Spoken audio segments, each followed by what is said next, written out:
Hello, NWF Wrestling fans, and welcome back to another edition of NWF Fast Forward, live from the NWF Wrestling channel. Now, before we get into any of our plans for today's episode, let's get to everyone's favorite part, the main part, the reason we all tune in. All right, let's get into the introductions first. I am your current NWF World Champion. I am the second ever longest reigning NWF champion in history. I am the man who retired Schmucker Crossen and made him a 6-time loser. I am the Globetrotter, your main host, Ricky Henry. Now, unfortunately, this is the second half of the introductions, which kind of puts people to sleep when you have to introduce this guy, but you know what? We'll make the most out of it. Ladies and gentlemen, he is not far off his 80th birthday. He was back in his day an expert jockey of velociraptors. He is the same man who before this episode drew on fake bits of hair to try and neglect his aging. He is the 5-time loser of his NWF. Sorry, my NWF World Championship. And most importantly, he is my co-host, the ultimate schmucker Crossen. How are we, Granda? And if I can continue, I am the man that put Ricky Henry on the shelf with a sciatica nerve. I am the man. Why are you doing a German accent? No, it's like you. I am German. the man. Man. That also refereed the match that Ricky Henry won the NWF Championship, and that's what we're gonna look at today, folks. We're gonna go back in time to the 2025 match of the year and watch that one when it was the Canary Kid. That's why I got the shirt, the Canary Kid. No, you got the shirt because you're my biggest fan. That's how it works. That one, I have to make sure all these shirts look right. So I have every shirt that I ever do, I have to get one just to make sure. I even have a John McCann one. Oh, you poor soul. Yeah, Irish grappler. So, by the way, he's looking really good in some of his videos that he posts lately, John. Yeah, he's doing some crazy things. Some old school stuff, bringing it back. I like it. You know, he does the black and white, and he had one video go kind of mini viral on him, so it's kind of cool.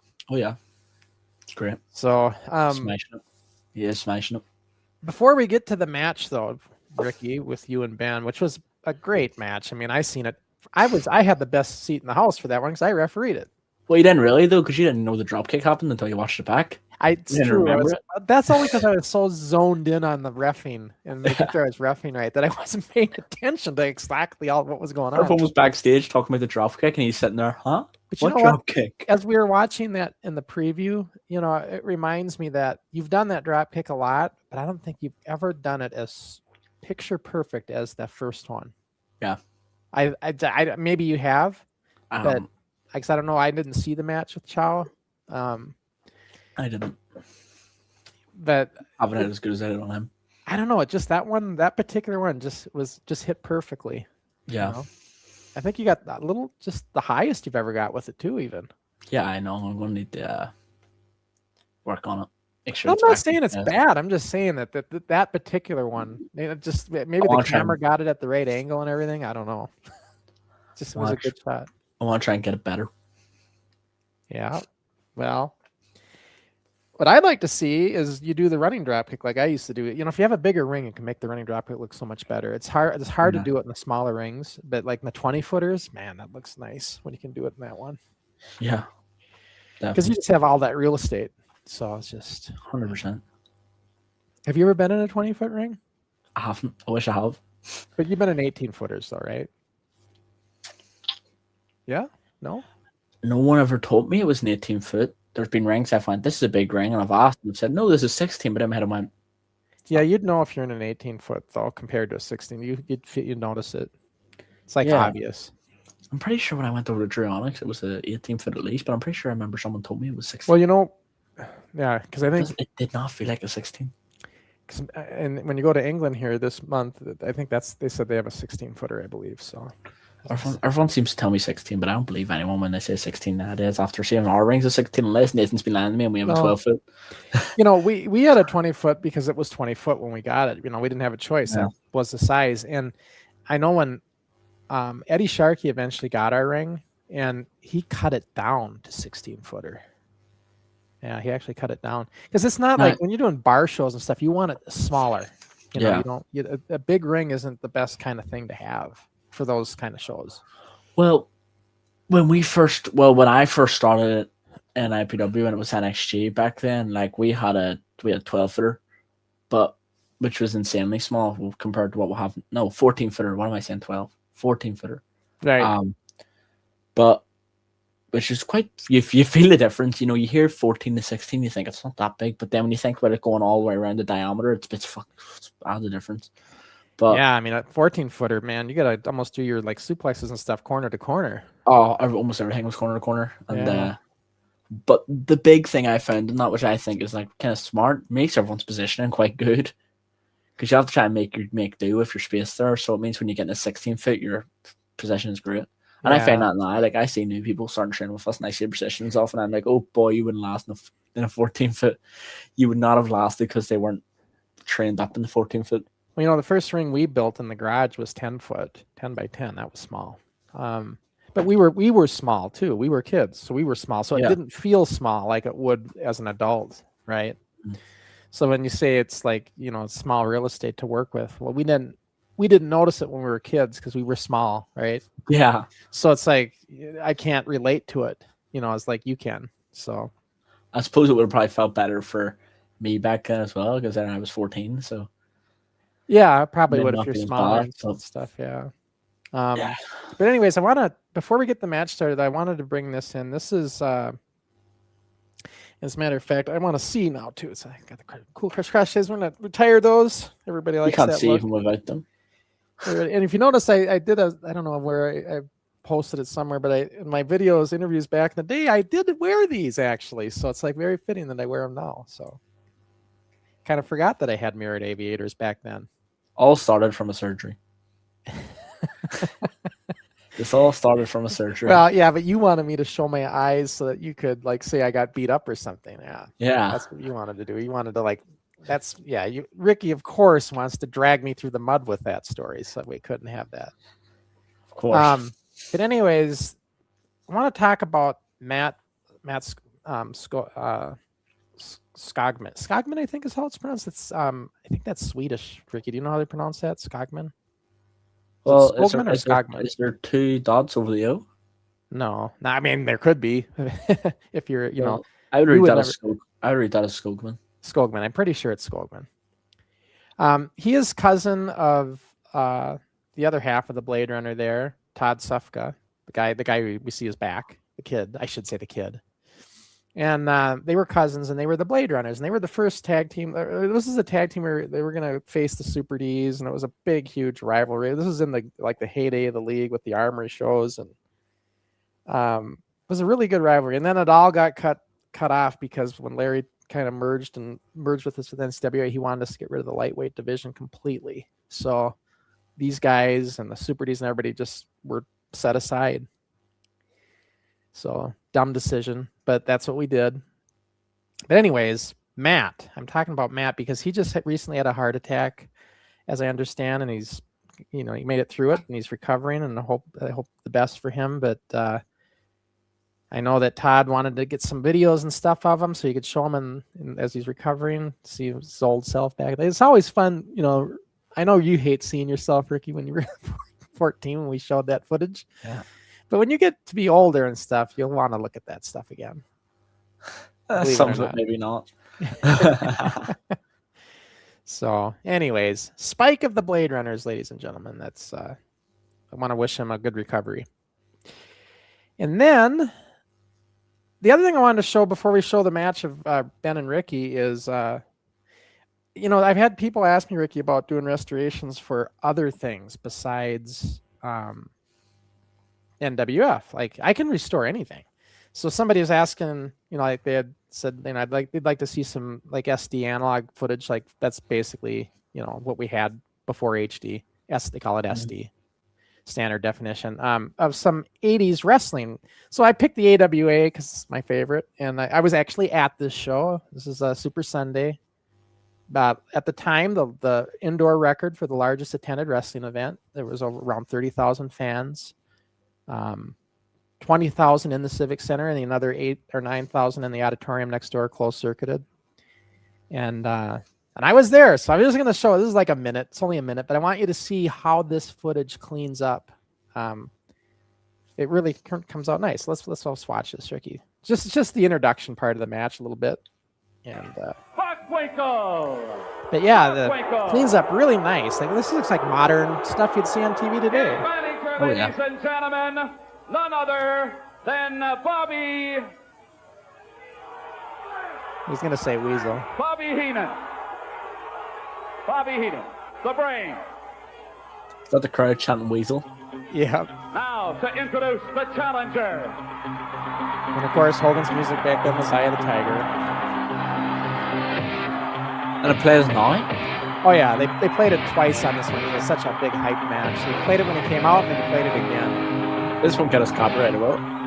Nah, I don't have it long enough. All right. Once if I got into the lyrics, it would. From Venice Beach, California, the incredible Hulk Hogan. Hogan was like 24, 25 years old then, in the prime of his life at that point. Such good shape. But yeah, we were excited. I was probably sitting way up in the left there, on the left side up there. You were there? Oh yeah, I was at this show. Me and my friends. There's 4 of us. Is this, correct me if I'm wrong, is this Bobby Heenan against Hulk Hogan? No, Bobby Heenan managed Nick Bockwinkel. He was the manager. Bockwinkel, okay. Yeah, so he's in his corner. I was going to say, because the fact they announced that Bobby Heenan after made me confused, but I'm assuming they did that afterwards because Bobby was a big name. Yeah, but I mean, he was a manager, at first, this is before his commentating days. And so I know him better as a manager. Yeah, and he was really, but his managing in the AWA wasn't goofy and clowny like he was in the WWF. He was more sneaky.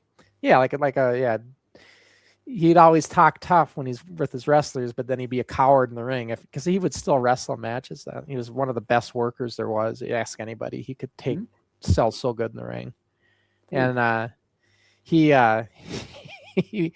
always said, "You wrestle like a manager and manage like a wrestler." So when he's in the ring, he's like, please don't hurt me. You do anything to save his hide, right? But then when he's a manager, he talks all tough in the corner. Yeah. But anyways, and Hogan was so over. They had signs. I didn't show it, but they had signs of Hulkamania and stuff in the crowd. Hulkamania was already started, and he hasn't even went to the WWF yet. Hulkamania followed into the WWF. Is that what it was? Oh yeah. Yeah, this is exactly why Vince plucked Hogan out of the AWA, because he knew that Hogan was an attraction. Hogan just did the Rocky movie, and he was on fire. And Vern really messed up with Hulk. Like, I thought I heard, it may have not been Hogan, maybe someone else, but I thought I heard Vince either had Hogan or wanted Hogan, and then Hogan said, "I'm going to do the Rocky movie," and Vince said, "No." Okay, yeah, then he went. That's the story. Is this? Hogan initially was worked with Vince Sr., Vince's dad, before Vince Jr. took it over, and it was in the early '80s. And yeah, Hogan, they were doing things with Andre the Giant and stuff, but he was a heel, and he just wasn't really getting over. And then he wanted to go do the Rocky movie, and Vince said, "If you go do that movie, you're done." But Hulk thought it was a great opportunity, so he did the movie anyway. Thought his wrestling career was over, and then he sent his promo stuff to Vern and the AWA, and the rest is history. Vern took him in, and Vern's the one that converted him to a baby face. And Hogan will tell you, Vern's the one that taught Hogan how to Hulk up. That was all Vern's idea. Yeah. Yeah, I was like, start shaking. Don't ever go off your feet. And Hogan's like, am I going to get shit from the guys? I mean, if I don't sell? And it's like, Vern's like, no, you got to be bigger than life. You're going to be. Yeah, Vern's the one that really taught him Hulkamania. But he messed up, man. He messed up. He let a big talent like that get through his fingers and go over to New York. That was a mistake. Sometimes though, we had no choice. the money that was getting thrown at Hogan, like surely he didn't have a choice in that. Yeah, because I mean, Vince offered him so much money, but the one thing that Vern had that Hogan said that was the thing that Vern can offer me that Vince never can is time off. Because in the AWA, you worked, it was pretty nice. You worked 3-4 days a week and you had 3 days off, and you made just as much money, just about. Almost like a normal job. Yeah. So it was just a better schedule. Mm-hmm. Anyways, that was cool. So I wanted to show that. So now let's get the match. Well, and also I just want to talk about this too. This is coming up, Ricky, 25th. NWF World Championship. I see the belt.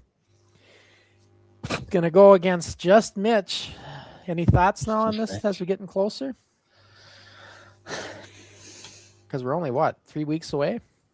Yeah, we're not far.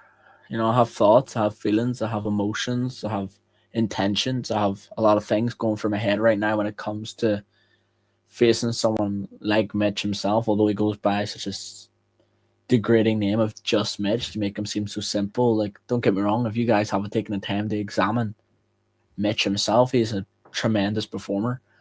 But the fact is, with Mitch, as talented as he is and as charismatic, and as you can see from the photo, as you know, athletic he is, it doesn't make a big enough difference when he comes against greatness.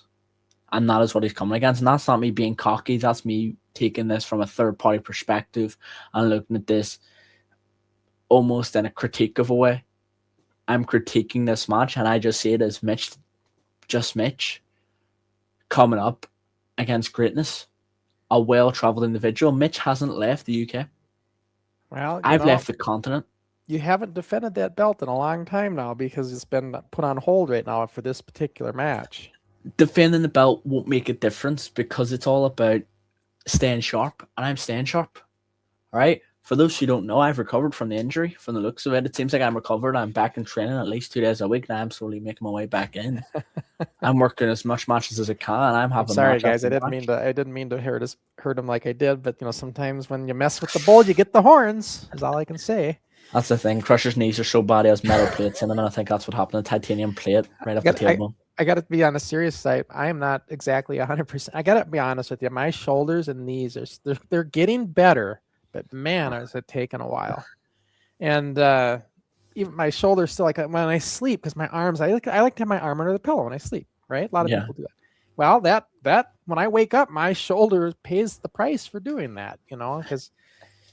And this is all for the preparation of this match with Ricky and stuff. It wasn't necessarily Ricky, but it was the match. It was John. John. It was a lot of things. And so I'm just glad that I only did one match, you guys. And as much as I'd love to have a match with John somehow, there's just no way that will ever happen. Yeah, unfortunately. But yeah, what I will quickly say about Mitch. Mitch is amazing. Mitch is great. But like many people who come up against me, Mitch is a silver medalist. He did extremely well. If you're a silver medal Olympian, you're, you know, in a 100-meter dash, you're a great runner, you're amazing, you're top class, but you're not top of the class, as I would like to put it. And Mitch is just not top of the class when he comes up against me. He's a great individual, but he's not at my level yet. And I'm going to prove that I'm the level above simply great, because I am greatness itself. You're sure talking a lot. But I proved against you, I've proved against Ben, I proved against everyone else to defend his title against. I'm not just talk. I can do all the talk I want, because the thing is, you can agree with this. You can have all your critiques from me, but a lot of the time I can back up my talk. Well. And I proved it. History proves it. I have a track record. Remember, though, you're the outsider now. You're going into foreign soil. I mean, I know that it's still the UK, but you're going to England, which isn't Northern Ireland. Unfortunately, it's not Northern Ireland, and it's not unfortunate because I feel out of my depth. It's unfortunate because I have to step foot in such an absolute rancid rat hole like England, and more importantly, like the area of Newcastle upon Tyne. You know, having to listen to that Geordie accent's going to make me want to rip my ears off. It's going to be a terrible experience. And, you know, to feed in the man of the cliches, the best part of England itself is the airport to get out of it. But no. Have you ever thought of being polite and courteous? Look at it this way. Into this league that's invited you in to defend that belt? For the first, and you know yourself, the first 3-4 years of my career, I was quite a polite, respectful, honorable individual. And I still consider myself as quite honorable. And I've shown respect to Mitch. I've given him the credit of being an amazing individual, an amazing performer, an amazing wrestler in that ring. But I learned over time that being respectful and polite does not get into anyone's head. And a key part of my art is mental. It's a mental warfare, not just physical. And if I'm in his head, the rest is where it all goes downhill. And I already know I'm in Mitch's head. Like I was in your head, like I was in Ben Nelson's head, like I was in everyone else who faced head. I'm in their head, and that's where they fall short. Well, all I know is this is going to be a very good match to see. And tickets are on sale. You just go to Full Tilt Wrestling's website. And they have a link there for their tickets. You can go there. It's at the Jubilee Club in Walkergate. So Saturday, April 25th.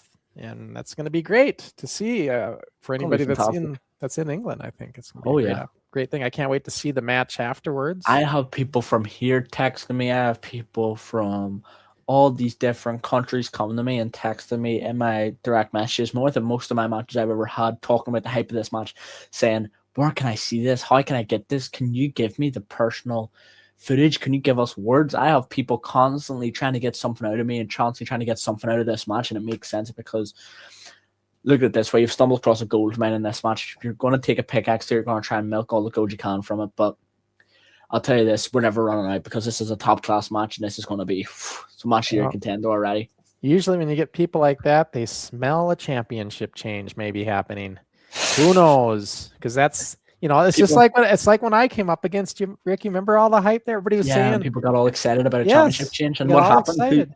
Where's the title? It's right here. That's all I'm going to say. You've dodged a lot of bullets. But we'll see. We'll see what happens. This is going to be. I've dodged I agree with you. I've dodged so much bullets. You can call me Neo out of the Matrix, but the thing about Neo is he doesn't get hit. He just keeps weaving those bullets, and that's what I'm going to keep doing. I'm going to keep ducking and weaving those bullets because, simply put, as the great John Cena once said, I'm untouchable. That reminds me. You said that Silence of the Lambs is your second favorite movie of all time. I've been meaning to ask you, what is your favorite movie of all time if Silence of the Lambs is the second favorite? This is a rough one, right? This is gonna ruin this tough guy the persona that I seem to surround myself with. But my favorite movie of all time, Crusher, wouldn't be surprised you haven't seen it. It's The Greatest Showman, Hugh Jackman and Zac Efron. The what? The Greatest Showman. Well, I've never heard of it. It was a massive hit of a movie. Massive hit. What year did it come out? 2018. So fairly recent. Yeah, the last 8 years. And why is this movie so good? It's a musical. It's a musical, but it's a really good story. It's not like you sing. Well, I've heard you try to sing. It's like you could shatter a glass, but that's another question. If you put on The Greatest Showman, you will hear me sing anytime. It's a great musical, great story. I'm not a crier, but almost every time I watch this movie, I shed a tear. It's perfect. It is cinema. What's it about? Well, it's about. Just like me, like the genre. What's the genre? It's a musical. No musical, but is it like a drama? Is it a comedy? Is it a musical comedy, musical drama, music? Right. It's based on a true story, right? Mm-hmm. To summarize the movie, based on a true story, and it's all about this guy. It's based, I think it's 1800s, right? Late 1800s, early 1900s. And it's all about this guy, P.T. Barnum, who was a real person, trying to find basically a way in his life because he has this girl that he loves so much, but she's so rich and he's kind of lower class when they're younger. So he leaves, goes to the railroads, comes back and tries to find a way to maintain his money for his family. And then he starts a circus where it's random outsiders. You have a woman with a beard. You have this big beanstalk looking guy. You have people covered in tattoos. You have people doing all these things. And he starts a circus, and that's his means of making money. And it's Hugh Jackman plays P.T. Barnum. I out of all the people that would tell me what their favorite movie is, and I'm sure it's a really good movie for you, but I've never heard of this one. I was thinking like Jurassic Park or something. Jurassic Park is amazing, but that's what I thought you would say because I know you like that movie. My issue with Jurassic Park, it's such a cool movie and I love it so much, and I actually have a poster, you can't see it, of Jurassic Park on my wall. The issue with Jurassic Park is that's my biggest critique of many movies is if you take one thing out of it, it's not a good movie. If you take the dinosaurs out of Jurassic Park and you actually just look at the story, there's kind of not much to it. It's just really cool dinosaurs. It's my thing.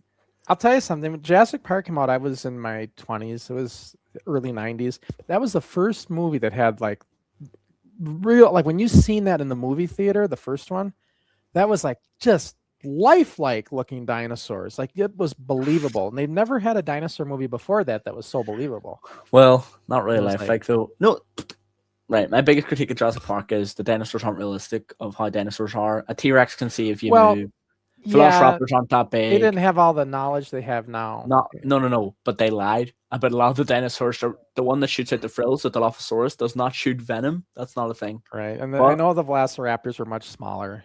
They were the size of a turkey. But the really cool thing, there was no sort. A raptor has its own.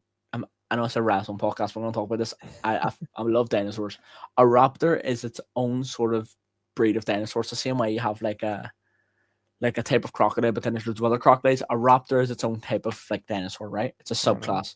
And the T-Rexes, I know, were more colorful. They almost, some people even say they could have had somewhat like feather. That's been disproved.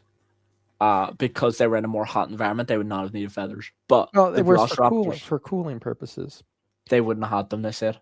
And it wasn't feathers all over. It was just on the top of them, their top part or whatever. Anyways, I don't know if it's true or not. But the thing about the Velociraptors is, so in the movie, they're seen as about 6 foot tall, right? Yeah. And then, but the tallest raptor back then probably would have been a Velociraptor at that time, around 3 foot tall. You know, about a couple of years after they made the movie, they discovered the thing in Utah called the Utah Raptor, which is actually around the same size as the Velociraptors from Jurassic Park. So the movie invented a dinosaur that was later discovered, which I find insane. They found a dinosaur before it was discovered. In my home state. Well, not my home state, but the state I live in right now. Have you heard of the Utah Raptor? Is that a thing you've heard of? No, I'm sure, but they do a lot of. I could see that. I could see them finding stuff like that here. It's my girlfriend's favorite dinosaur. One of her favorite dinosaurs. Utah Raptor's a great dinosaur. Yeah, but we got to get back on the wrestling subject, guys. I know it's a wrestling podcast, and I'm talking. I'm gonna actually start. I'm gonna start. So we're gonna watch Ben versus Ricky. Just kind of a flashback and watch this match again. We can talk about it. But before I get the match started, let me just get through the comments quick. There isn't many, but a few. That's far than free. Tony Begley. Wow, Crusher. I see more wrinkles than usual. As usual, Tony's trying to talk smack because he wants to get his ass kicked. It could be arranged. You know. Tony. Sorry, I'll handle this. Tony.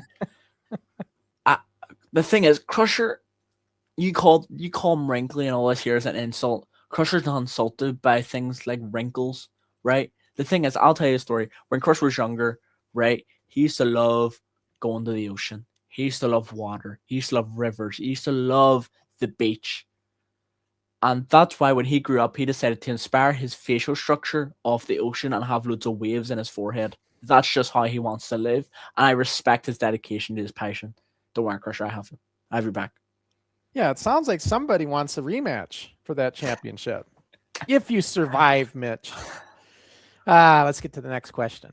Darren says, Crusher, you are such a fanboy. And that comment came in when I was talking about you with the shirt. Yeah. So, yeah, I'm a fanboy. That's why he's got the shirt picture in there. And Kayfabe says, let's go, Mitch Keaton. Same kid that I put in the ground, by the way. And by the way, the one that retired the Canary Kid. We're not running that. We're not running it. I like that.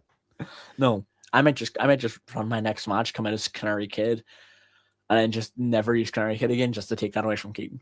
But what I will say, Keaton, is Keaton gets so worked up just because he couldn't beat me. You know what it is? It's like when you're in school and someone gets an A on a test and you got like a B, and no one's talking about your B because this guy got the A. You're just kind of like, I really hope this guy does terrible from now on. That's what it is. Keaton wasn't good enough for my standard. And Keaton, it was your debut match and you're 13, 14. You were never going to beat me, the NWF World Champion. There's no need to get so bitter about it. No one likes a sore loser. That's a common thing I've heard. And I truly believe that. Sorry. I have a job tonight, so 4 hours before the job starts, I will get a reminder. Anyways, here's the thing, though. You were saying that that he gets mad because he didn't beat you. Well, you say to me that the only reason I got out of your figure for a leg lock is because you didn't plant your leg right. Well, that's correct, yes. Well, the only reason you didn't tap for my Boston Crab is because you're in a 16-foot ring. If you're in a 20-foot ring, I'd be the champ. Well, you could also use the excuse that you fell over because your knees are too weak. Tried to break my back. Son of a bitch. And I'm gonna skip Darren's dinosaur talk. Let's go to the next one. Dinosaur talk? There's something about a dinosaur. Crusher, would you come back to Ireland even if you're not wrestling? Yeah, I mean, depending on the situation and stuff, I guess I would. I mean, if I was asked to guest ref again or something, or it just maybe just to visit and just in general, just visit. I could see doing something like that. No, it'd be our displeasure to have you back. But if I come back again, I'd like to do it in the summertime. The summertime is just more enjoyable. The weather is better, and I think it was more enjoyable. All right, I'm going to start the match, guys. Ben versus Ricky. We're going to see it. Ladies and gentlemen, here down we the go. I'll say Your main event of the night. Holy cow, that's loud. Right, lad. The 40th anniversary Does it seem of loud? the coveted NWF title. This is just a really nice belt. It's heavy. Sorry, that confused me there. Canary, I thought this is a great looking belt. Ben just joined the studio there. I was like, huh? Ben doesn't even look like that anymore. I was like, what? Was created, I know. I don't look like that celebration of this belt. Yeah, your hair. Look at it. Has to do with that. It's how long you've had the belt, Ricky. But there is going to be. Well, no, this was done in like February, March time this as year. presented by Northern this was Ireland about a Professional year ago. Wrestling, a 40th anniversary. About a year ago. Championship Crazy to think. match. I can't think of a better person than Ricky. Now listen to how they talk. Because How respectful you he's were very at deserving first. of it, and I think I'm very deserving of it too. I've fought my way to just keep coming better, keep pushing myself. But I think absolutely. Ricky's definitely the Let's best. kind of listen to you guys talk here There's for no a one minute. in that locker room in NIPW or anyone we've had on this show that deserves an opportunity like this for that championship more than Ben Nelson. I mean it. So there we go. And then they're going to show some highlights of Ben and Ricky before. This isn't the championship match yet. This was where it all went downhill. The kick that changed my pathway. As soon as we get through this build-up, I will talk to this commenter that's asking about Goldberg's spear. Because I have a comment on that. After we were in the match for the championship. I took a number of spears in training. So I'll talk to you about that. Going stupid. He's still in the right. It goes. Oh, I love it. I love it. That's a running drop kick to the knee. He just started kicking his knee, kicking his knee, kicking his knee, kicking his knee. I think 3 or 4 times. And then figure 4. I like Ricky's facial expressions here when I'm scolding him. He's like the kid being, punished. He has that look. That knee hurt. So now you got Ben back together. Look at those He glasses. blows it, he's out. He's not going to get. They were the the cool shades before you had the cool shades. But approved by Mitch Baxter, okayed by Nathan Hoy. Crusher's contingency plan will kick in if that happens. Contingency plan. Contingency plan. Tough guy. You're going to face Crusher Crossen for this belt. To get this Foreshadowing. belt, you're going to come to me. I go into this match. I'm catching bodies. The old Dropping Canary boys. Kid look. I am causing havoc. I love that with look. What happens? Ben Nelson stands up and starts getting in my face when I am trying to do business, and then he comes out of nowhere with that very This hurts same so much. Yeah, Doesn't even look that sore, I know. but I it hurts remember so seeing the bad. welt on the interview. perfectly fine. I would say I was talking about flip bumping on the apron after as well, and I took it and I went, nope, and just rolled it out. This hurts so bad. I don't have a high pain tolerance. Ben Nelson wants to get my foot. Look at my back. This was you, Ben. You did. So funny that Ben recorded this. Completely decide the Ben Nelson that anybody. This is a good promo by Ben. He has a medical condition, doctor note or something that he brings to get out of the match. Professionals have advised me to not follow through with this match if I intend on making it to the 3rd match of the trilogy. And then he says he's going to get the toughest opponent he could find to boy. face Ben Nelson. Ben could have beat this guy in a suit. So this way, Canary doesn't have to lose. Sorry, again. Dylan, but I think He he doesn't could have have. to face Crusher. At least at this point in Dylan's You were career. interfering in that match. I lost count. I And you missed got in it, the missed ring and it. you held his arms. Why the referee didn't disqualify you at that point in time, I have no idea. Yeah, outside interference. Big time. Come on, to give you a chance, an opportunity. Really took us out of. And that is all she wrote. That was a really good build-up. It all comes and goes. There's only one thing that's forever. One, God, look at how heavy I was back then. and that's the friendship Oh, yeah. in this business. I'm just Could saying, knock up the ring back respect each then. other. Out of one. The friendship Could've may been be tough. gone, it may not. It's not destroyed yet. And Ricky's shirt's way too small So for him at this respect point, him. even. If you The respect Jack him, Willis shirt. you'll respect the belt. I still have it. Like a handshake. Like a. Guys, Okay. Like with a handshake. I'll slap the shit out of you right now. Like with a handshake. it's just a handshake. Yeah, I'll count to 3. The like with a handshake, or I will slap the shit out of you. You want to see how it goes? 3. Did you not hear right?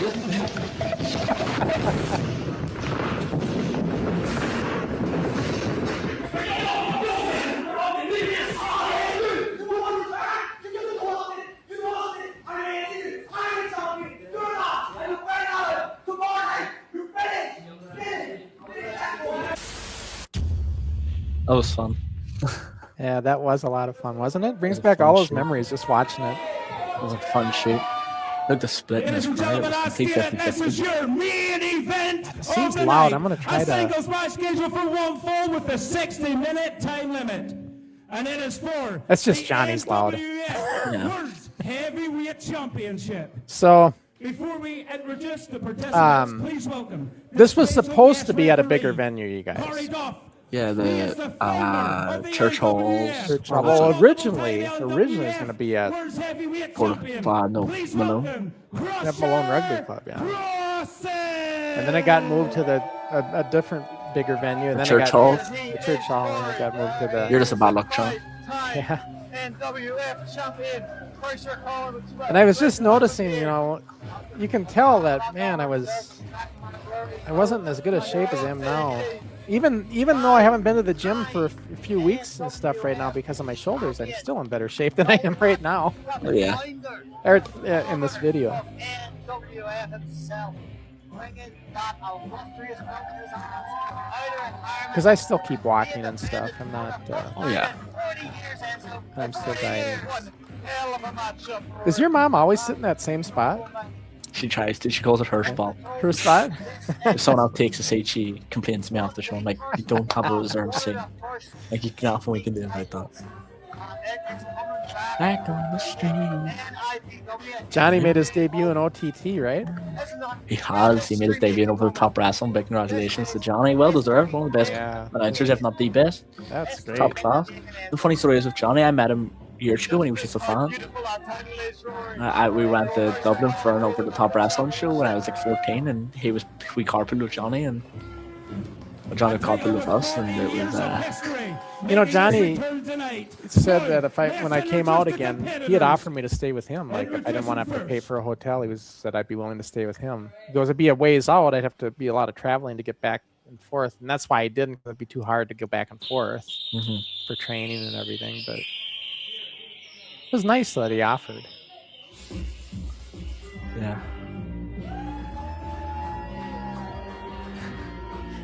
The old ring music.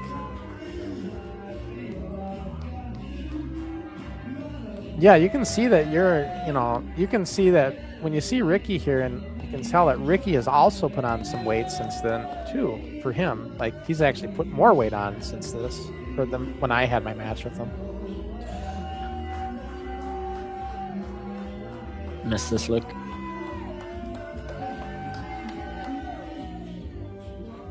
Same entrance, just different look.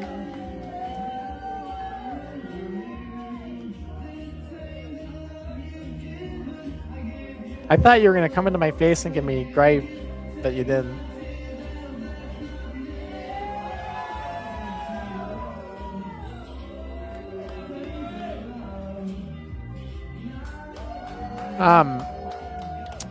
While we wait for Ben here, I wanted to talk about this comment. Would you rather take a Goldberg spear or the WW? What's the WW?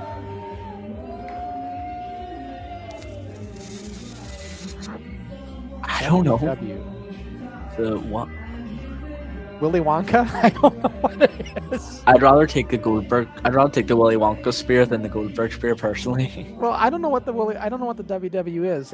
You almost said the Willy Clarify Wonka spear. that. I just said that. I mean. Oh wait, here we go. Clarifies in the next one. Goldberg spear or the wee Jamie Lee Driver? Jamie Lee Driver. You know what that is? No.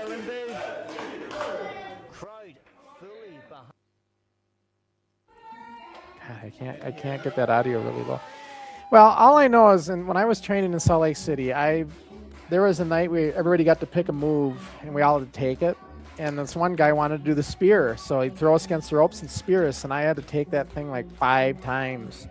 And me at my age, I mean, if I was Ricky's age, that'd be no big deal. But man, when at my age, having to take a spear that many times, I was like, I had enough of the spear after 5 or 6 of them. Yeah.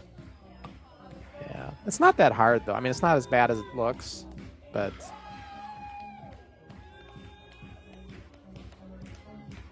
Oh, here it is. You know, I'm gonna be honest. I'm not a fan of that music. I loved it. That's your era. You know, I'm just not into that. Oh, I wouldn't listen to it, but I think it worked for him. Yeah, for his image, I suppose. I wouldn't listen to it. Right.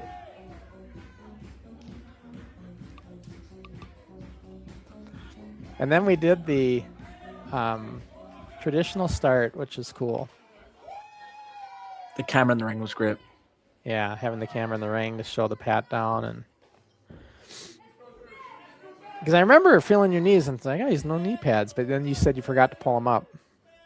Yeah, you reminded me, and I pulled them up. You see me? Because this was at the time of the meteor as you called it, and could not hit that stuff without the knee pads. You notice I felt the bottom of the boots, and that's because that's what they do. They make sure there's nothing on the bottom of your boot. Yeah. These are little things when you do the pat down that you got to remember. Going over the rules. So Ricky, yeah, you're staring at Ben and not laughing. You always said you can't look at him straight without. You not see me keep looking down though? I do. That's why. Ben's got a serious face though. Yeah, because I'm not looking at him. If we make eye contact, we knew it would be an issue. So we try not to keep eye contact for too long.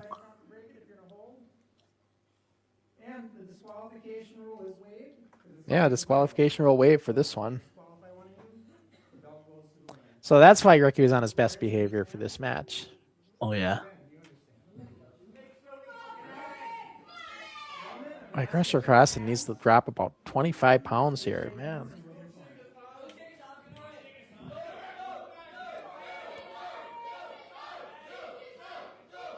And you guys never talked about the handshake here, so you offered the handshake.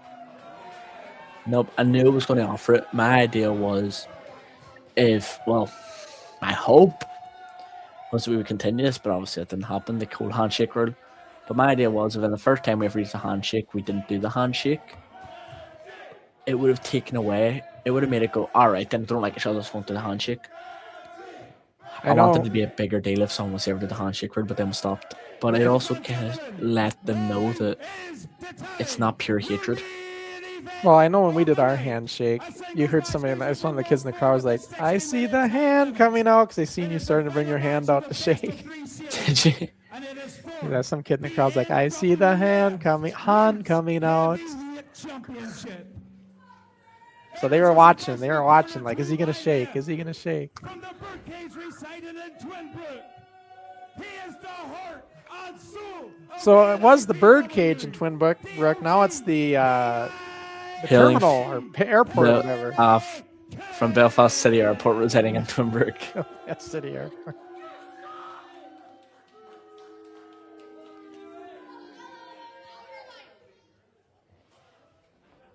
Yeah, this is we had spent 3 months on our story of this match, Ricky, at least building this up on the podcast every other week. Oh, yeah. And Ben tried to help, but man, he had the horrible internet connection at the time, and several times he tried coming on, it just didn't work. Remember? It was awful. It was so ridiculous. Have you heard much from Ben? I know he stopped wrestling, but Oh yeah, I talk to Ben all the time. yeah. Yeah, we're close. We're still close. Still one of my best friends. Nothing's changed. Obviously, it's not ideal. We don't get to see each other at least once or sometimes even 3 times a week. But we still make the most out of it. Yeah. Yeah.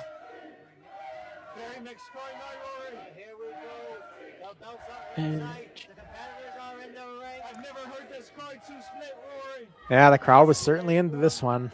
such a split crowd. It was I was about to say something so cocky, but I'm just going to say it was a perfect main event. Well, and we built it up for 3 months. They should be into it, Ricky. I mean, we really prepped them for this. This is another thing similar to Handshake where many people backstage when I talked about the idea were probably like, huh? No. I was like, I'm starting with Shane.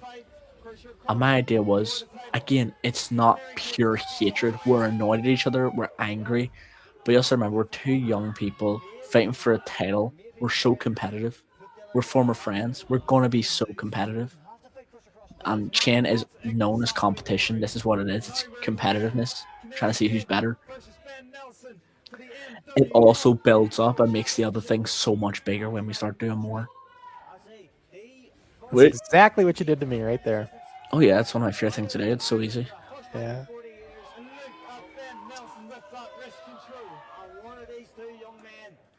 I mean, Ben's chain isn't horrible. I mean, they always say that he doesn't chain as good, but I think it's good. No, I don't think Ben's a bad chain wrestler. I mean, Ben was just better at other things than chain Right. wrestling, and he also wasn't his he had to best. be in with the right person. Like if he was, I think when Ben's passionate about a match, he's gonna do great everything. He's gonna do a backflip and he'll do it well. And if he's passionate about a match, then I think it's the most passionate we've ever seen Ben about a match because it was just me and him were just so excited for this. Just because me and him were having a match and it was getting this sort of a spotlight. Right. And I think it was I think, man, if we would have been at the bigger venue, it would have been electric. Oh, yeah. all more fans in there. Oh yeah. But it was still fun. Like I enjoyed every bit of this, even in the smaller venue. Oh yeah. And that was the whole idea. The whole idea was that we would bring the spotlight to NIPW and elevate. It's like a tide rises all boats. This just elevates the whole spotlight of the promotion. It was amazing. And I think we accomplished that. Oh, it was perfect.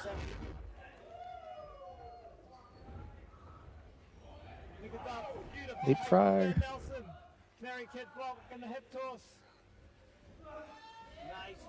Yeah, that's something I probably could have done too. I could have done my leapfrog series. I never even thought of that. Yeah. Leapfrogs aren't hard, as long as you get down when you go under, right? What was Ben doing here? Oh yeah, he was when he was doing his drop kick. You did your drop kick that you usually do. Well, no, I did it in the corner. Well, it's the same kind of drop kick though. And Running. my whole idea is to hesitate. So the idea is like you wait until the last second to shoot the legs out. You sit like this, and then you shoot them out. Ben had them out from the start. Yeah, I see that. Oh, I kicked his head off. This was the start of me and Ben just hitting each other. Yeah, the marks on their bodies afterwards, you guys. Well, again, and the funny thing is, we came backstage and we're so happy. We didn't care. We came backstage and we were both crying. Well, mainly Ben. Ben was crying more than I was, but we were both still crying backstage. You were still out in the ring, and I was back there when Ben came through the curtain. He was in tears. He went right to Jordan. He was in tears. Yeah. Oh, yeah. That's what I missed. And I remember somebody next to me. He's like, kind of points and goes, "Is he crying?" Like he couldn't believe Ben was crying. One of the guys.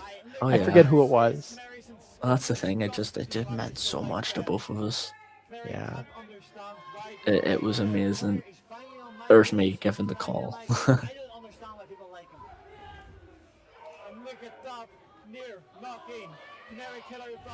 Boom. This is the drop kick, right? Yeah. Here it comes, guys. Boom. God, perfect camera angle for it and everything. Yeah, I don't think it was just perfect. Ben sold it really well too. Ben was. Do you think he was knocked out? You would have thought he was knocked out. Ben was like, I didn't feel a thing. It was like perfect. Well, it's like that. Everybody said that kick you gave me too looked like it knocked me out, but it didn't. I don't believe it even touched me. Was that my bicycle? Yeah, your bicycle kick. Oh, I didn't know people said that, or at least I don't remember. That's No, very they had said that to me. The people that I had watched the match. perfect. Yeah. And the thing is, it was probably just like a, if anything, just a little graze, but Yeah. that's all you want. That's the thing. Everyone before the wrestling mainly are people who like train at our place are always having the reputation. Ricky's so stiff. Ricky will hurt you. I don't. The thing is though, like this is one match for me. I'm not gonna give a shit anyway. Yeah, So like, I don't care what you did to me in that match. It's my one last shot, So I wouldn't have cared anyway. I've always like people say, "Well, are you mad at Ricky for what happened to your ribs?" No, it's part of the business. That's stuff like that happens. You don't get mad because something like that happens. Shouldn't be doing pro wrestling if you're gonna get worried about that kind of stuff. I sometimes forget you even triggered the sciatic nerve. I was just when I went asked, I was like, I have sciatica. It just runs in the family, I guess. I've aggravated mine, so I know what that feels like. Yeah. been a long time, I should but- run this back. I need to do this again. And kick to the back of the head. I need to do that again. Was that the thing that we were trying to tell you what to do, and me and Nathan were trying to? And you're like, "Shut up! I'll figure it out." Yeah, that was it. Is They that were it? trying to tell me how to get the wraparound or something like that, and I was like, shut up. Yeah. Ricky's like, that's where I say Ricky can get very stubborn. Like when he has his mind made up, he's like, I know what I'm doing, you don't. Quiet and just let me figure it out. Oh, it's because before the match as well, there were so many people trying to get their like 2p in unintentionally. Like, Unsolicited advice is what I call it. Yeah. Oh, not that. I just punched Ben. I just punched him. Yeah, that's where you did the closed fist. We wanted to sprinkle that in. It was Nathan's idea to do that. Have Ricky actually hit a closed fist. Smart though. Yeah. Oh, and this is where again, this is another thing I need to try again. The whole springboard. I need to get more practice with that. Like before the match, I wanted to do it, so I was like coming up before training and doing it every night. And then before the match, it just left me. I just didn't have it in me to do the jump, and I was like, no, just wait till I get out there and I'll do it. Nathan was like, don't do this jump, and I'm like, no, I'm doing it. I'll get it. I'll get the jump. Yeah, it took Ricky forever to do this in practice. I never even got it before the match. Like I right thought before the I thought match. you did it once. Once maybe. Yeah, you did it once, and because we were you fighting. Yeah. But when you're in the actual match, come hell or high water, you make it work. Yeah. You know, That's that funny. thing that Ben did though, where he kept running at you in the corner, 1, 2, 3, and then 4. That reminds me of doing the elbow. But it's just different. Yeah. Move, Exactly. Yeah.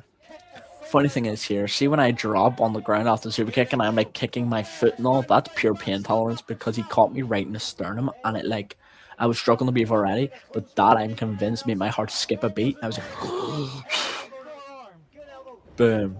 That barely touched him, but his hair makes it look so good. Yeah. I'll stand by him. But he doesn't wrestle anymore, and it's such a shame, but Ben's will always be my favorite person to ever wrestle. He was so good. He's so good to wrestle because we just had so much fun. We knew how, I think because we were such good friends, we knew exactly what we were doing with each other. Like that takes time, and we just knew each other's timing. And the thing is, me and Ben, we may have had a match or two before this, but like we didn't know each other. We didn't have enough matches together that didn't know each other this well.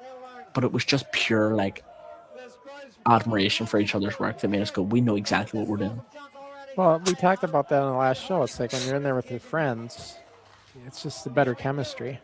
Oh yeah. That's another reason why every day I'll petition for, I won't say it. You know what? I won't say it. I'll tell you after the podcast. I'm not going to tell people my plans of matches that should happen in case it does happen. I don't want them to know. I don't want ideas to come.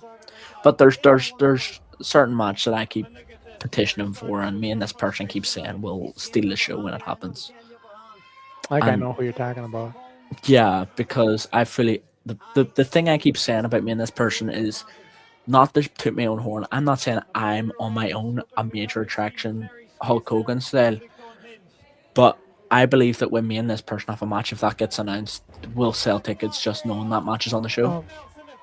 Well, like it's like honestly though, Ricky, though, like don't cut yourself short. You and John are the two oldest in the league right now in NIPW. So that like you have a following, you know. So Yeah.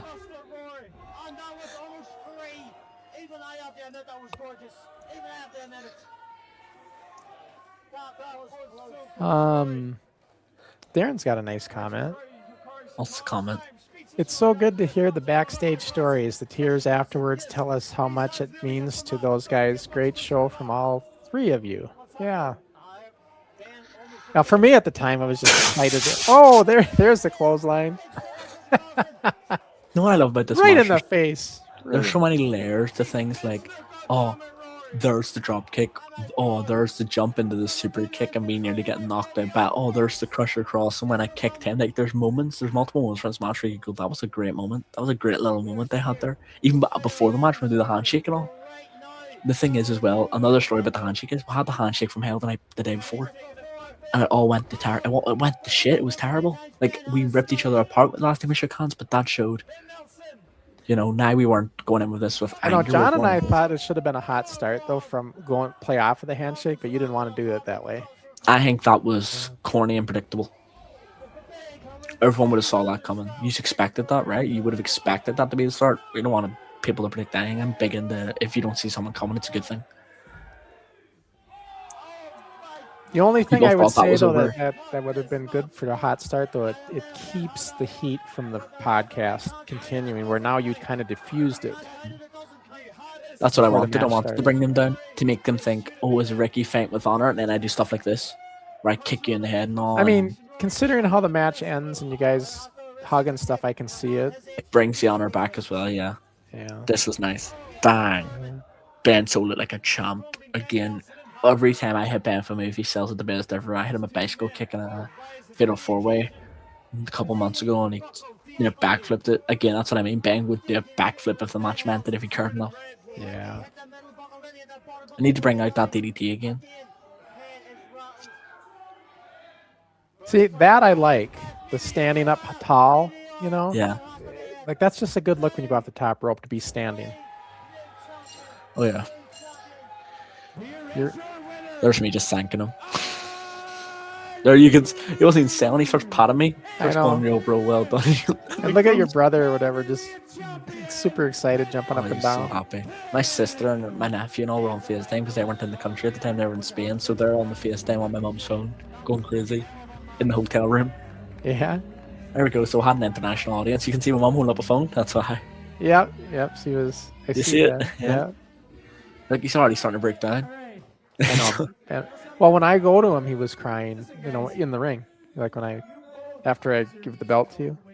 Look at my back. I was beaten up. I Yeah. am so happy from this. You both were.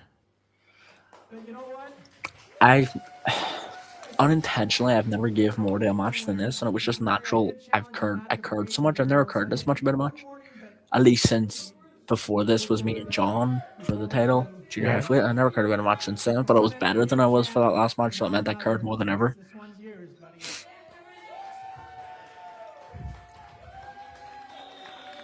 Did Keaton just shout the best ever, far better than John McCann, or something like that? I think it was Hill John. I think Keaton just shouted something about John. Did he in the crowd? I wouldn't be surprised. This is when it was funny just to hate John in the crowd. I just put the title down. I was like, I just need Ben. That was also to kind of make the statement of there was more to this than the championship, Yeah. and to take a moment to acknowledge this story was amazing. Like I said about Jurassic Park, this is a good way to link it back. Jurassic Park was just dinosaurs that dragged me in. This didn't need a title to drag people in. That was my whole thing about that. And I also just wanted to have that moment with Ben. Just go, well done, guy. Because I know people doubted Ben before this match. I know people always doubted Ben. It ripped me apart because I know Ben is unbelievable. I say is Well, because we stepped in the ring today, be one of the best people we have. But See, and for me, like I could have had you and John. I figured Ben and you was good. I'm looking at the whole picture. I'm looking at like what can I market this with for maybe promoting to it on my apologize to end? his family. I know they didn't want us to have anything to do with you. Yeah, she's not happy. Sister gave me the finger in the corner. Yeah. Oh, and there's a, we won't say his name, but a future star at NPW high-fiving Yep. in the crowd. I see that. I don't even think he was training at that point. You know, he would have been actually around. I think he actually debuted already. That guy that looks like Cody Rhodes is crazy. Yeah, he was booting me out. Yeah. Chris's first night back. Oh, that was something. So yeah, that was That was great. of course that was and then they do their annual voting, right? For Yeah. the and Ricky helps coordinate it and stuff. They do it on the Facebook group and all the fans vote, and it was match of the year. So Oh yeah, it was. And that's quite something. And that wasn't June 1st though, guys. That's what it was supposed to be. I think it was May 31st, but still. Yeah. Yeah, I think it was. But yeah, and like I said though, like I just this is what I was telling Dave last week. I love promoting. Like I was okay wrestling, and some people argue and say I was the best in our league, but what I really liked doing was promoting. So as I was giving the opportunity to help promote this on the channel and everything with Ricky, it was so much fun. And It so was great. like if I could have access to good talent, God, I could make a whole show. Like we were Tony and I were talking, Tony Begley on the last show. He's saying like what I would really like to do if I could do it, I would put on a super international wrestling extravaganza where I would get Bodie Young Prodigy, I'd get Global Flyer Drake, I'd get Officer Smalls, I'd get Tank, I'd get Ricky, I'd get John, I'd get Just Mitch, I'd get West Danger. Big, huge conglomerate of a show, and put all these different trained wrestlers together on one show right here in the United States would be Malibu awesome. Bobby. That's it. Yeah, Malibu Bobby. I don't want to leave anybody out. It'd be great to have on. Could you imagine that? And have like a big super card, and just that'd be so fun. Be And Tony's great. like, do it, make it happen. I'm like, Tony, that's easier said than done. I think many people would do that out of just passion, though. I Yeah. think many people would do it out of passion. I would do it out of passion. I think that Malibu Bobby for sure would do it out of passion. Officer Smalls would, Off Smalls would. Drake would, all these guys Hernandez would probably appear on the show because it's pure passion. You'd get all. But again, though, it'd be hard to get some people who are like Bodie Young Prodigy. You see what he's at these days? BYP. He's hard to get. He would be hard. Yeah, I know. He's. But He'd be speaking of, hard. we'd get him back on here. I know but it would be great. And I know, like the league I trained with, Manny Smith, Manny Fernandez, they have a working arrangement with those guys in Vegas. Yeah. So they're doing a show. They're doing a kind of neat thing for WrestleMania here. They're having in the Future Stars of Wrestling, that's their Bodie Young Prodigies. Yeah. They have their arena, and they have their own arena kind of thing where they do all their I've shows. seen it. And they're inviting all these promotions, like 4 of them, to come together, and they each get like a 2-hour spot. That's and so smart. they do like their show, so they get to do their show, and then the next league does their show, and then you have all these like pretty That's cool. smart. So we That's get smart. Devotion's got a spot. That's great. Yeah. That's So great to see. but yeah, that was quite something. And I never thought I would be back in the ring again. Like I was just at that time for that match, I was just excited to be in there reffing and everything, and that was so cool, the experience for me. And around that time, that's what everyone kept saying. You hurry up and get back in the ring. You're like, no. Well, yeah, all these guys, when I went to the training that Monday and they see me do a few moves, they're like, Crusher, you can still go. Come, you got to do it. Come back and do a match. Come back and do a match. You're like, no. I'm like, I should have listened to my inner self and said, yeah, I shouldn't have, because my shoulders and knees are still recovering.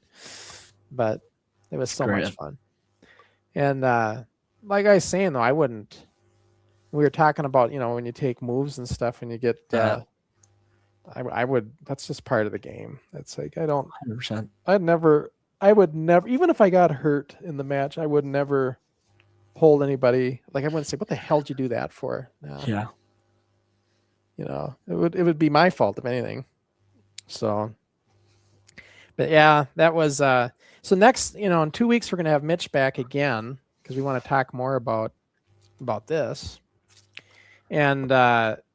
Because it's going to be coming up on the 25th. So when we're on again in 2 weeks, we're going to be a week out from this one.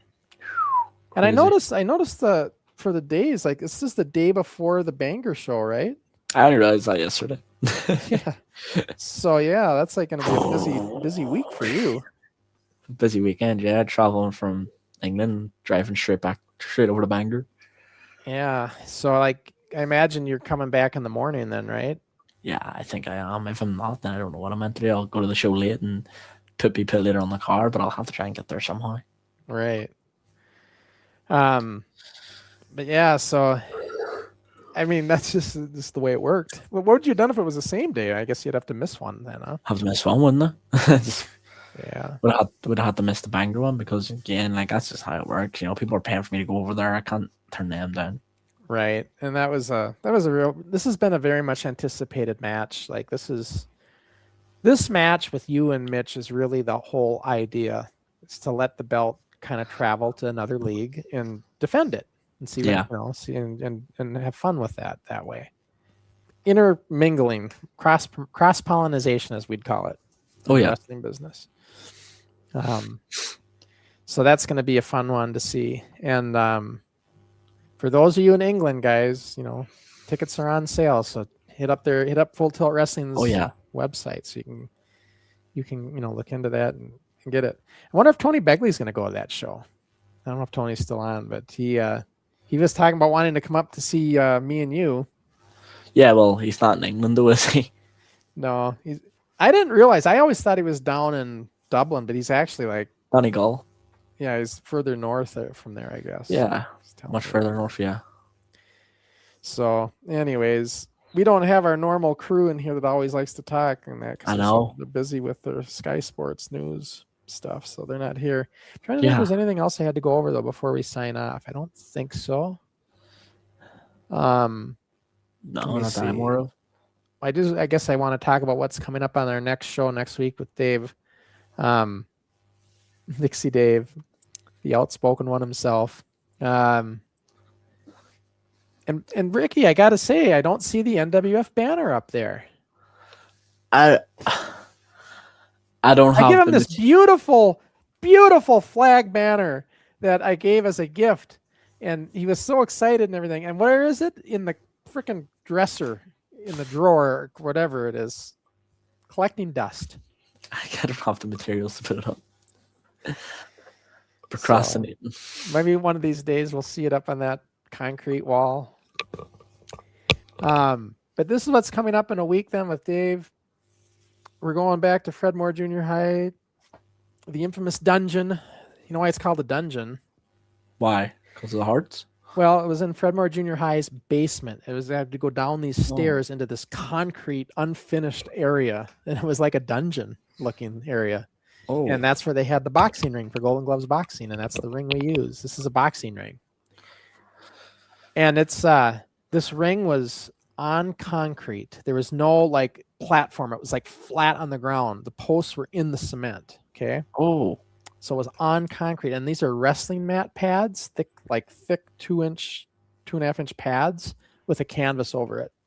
That's what Thandar's doing a big ass leg drop on. I'm surprised he didn't have the same back as me after that. Oh, I tell you something. This was not a fun ring, but we didn't give a shit. We'd do anything in this ring. We were just fun. We were just excited to be in what resembled a ring. But yeah, not fun bumping. Like I could not do it today for sure. Yeah. Yeah. So this is the show we're watching here, and this is this particular show 61. We're just starting to promote the Anoka Armory, the first one. We had made the date, and we're going to do our very first live event. So this is all building up for that live show. This is where the league kind of went from playing around as kids into getting more serious, going in front of people. It's that part of the league. Fun show. Much better than what we watched 2 weeks ago, Ricky. I mean, I loved what we watched 2 weeks ago personally. I love the end of it when it got glitchy in the color bars. That was great. That wasn't great, in my opinion. There's like this, you son of a bitch.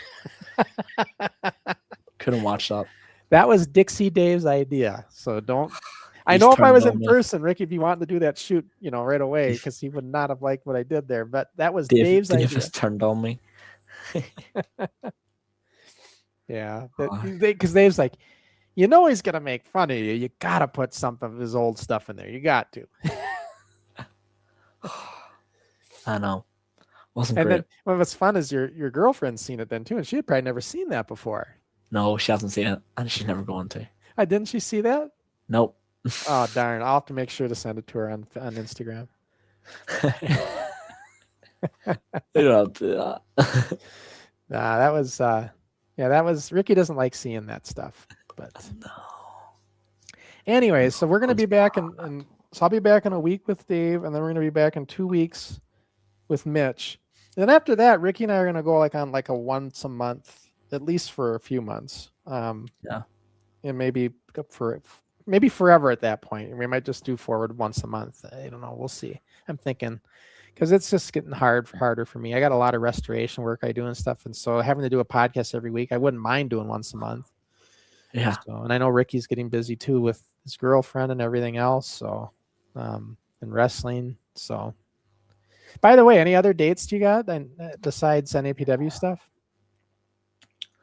It's a whole lot of talking with no dead set dates. I know myself and John are looking at a couple of places, and just basically John, as the media superstar he is these days, getting a lot of opportunities. And John's big thing before he goes anywhere is I ain't going on my own, because John doesn't like traveling on his own.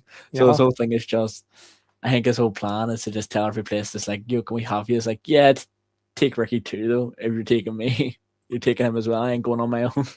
So I'm getting that package. So it's funny. I sent my chili picture to a couple of you guys, you and John and Stevie, and Stevie's like, God, that looks good. And I go, Stevie, if you ever get on a U.S. tour out west, I'll make some for you. And he's like, I'm going to hold you to that. That's Stevie for it. If Stevie ever gets over to the U.S. here at any time, I'll have to make him my chili. But that sounds like Stevie. Expecting it now. Yeah, but no, it's been a fun show. And then, like I said, then we'll just go once a month, I think. Yeah. So what we'll do is we'll probably do the show with Mitch, and then we probably won't be back again for another month after that.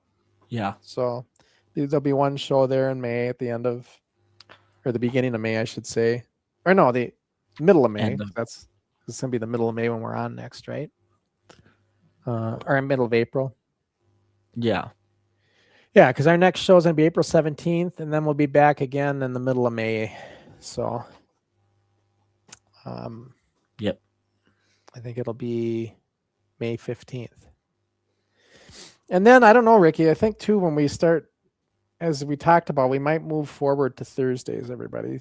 And we're just going to do that to make it more easier for people to remember when we're on, that we were always on a Thursday. Yeah. So it's just a little bit easier to do. 100%. So yeah, I wore the Canary Kid shirt. And you can still get these shirts, by the way, at nwfshop.com. Oh, yeah.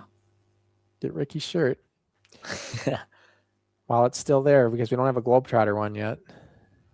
But do you have any shirts you've been working on design-wise? I know you had one there, Canary Kid, way back when. Way back when. I haven't looked at any new designs since. How about any new wrestling gear? Are you still going to stick with the Globetrotter? It's crazy because usually wrestling gear is always something that's on my mind. Like, I always want something new. But right now, I just haven't thought of anything. Nothing's really jumped to my mind right now. Yeah. Well, we'll see what happens, guys. I mean, remember this big match. So we're going to see Mitch again next week. And what we'll watch next week is one of Mitch's other matches. I said I got it. He sent me 3 matches. So we have one that we haven't seen yet. We'll watch that one.